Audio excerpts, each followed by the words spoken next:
Hello, Facebook fam. I just wanted to take a moment just to kind of talk to you about a couple things.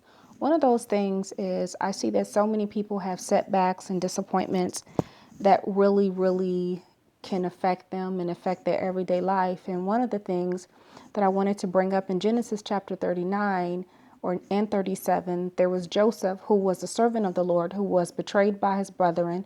He was sold into slavery, and then he went to Potiphar's house, who was a king, to work for him.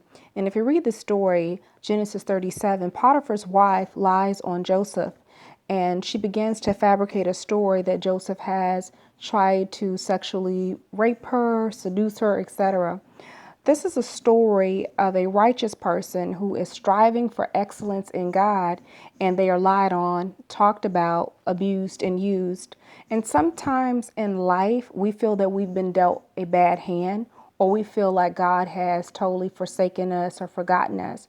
And the process of living righteous, living holy, and trying to do the right thing, we are going to be tested. It's a part of the process of growing and going to the next level in Christ.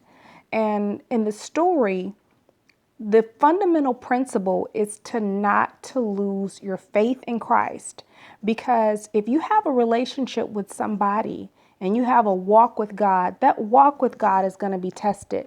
So in your regular relationships that you have with your companions, your spouses, your friends, significant others, those relationships are tested and tried. So will your faith be tested and tried. Just because you're up against a storm doesn't mean that God isn't in that storm with you. I want to encourage you, if you are faced with a storm, ride the storm out, because the storm cannot and it will not last forever.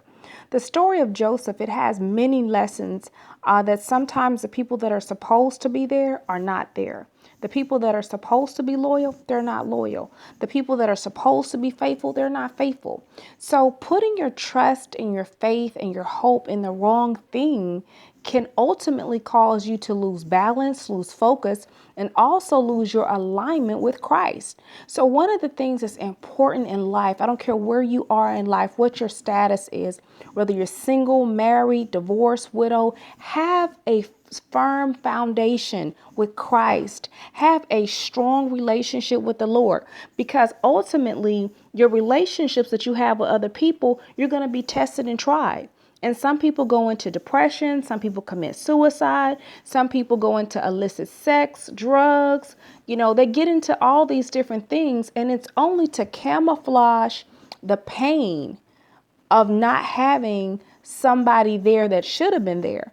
But our ultimate responsibility is to make sure that we're rooted and grounded in Christ. So I just want to encourage you, if you get a chance to read the story of Joseph, Genesis 37. And then if you read over in Genesis 45, you get to see how the hand of God worked tremendously in his life.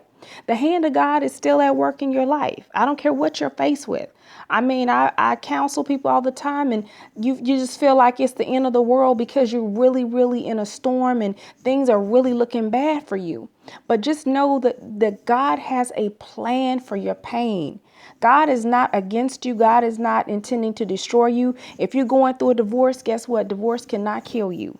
Divorce cannot kill you, because there is life after divorce. If you're going through financial drought and deprivation and lack in your life, job loss, guess what? That cannot kill you. It will only build your faith. And part of what we go through in life is about character building.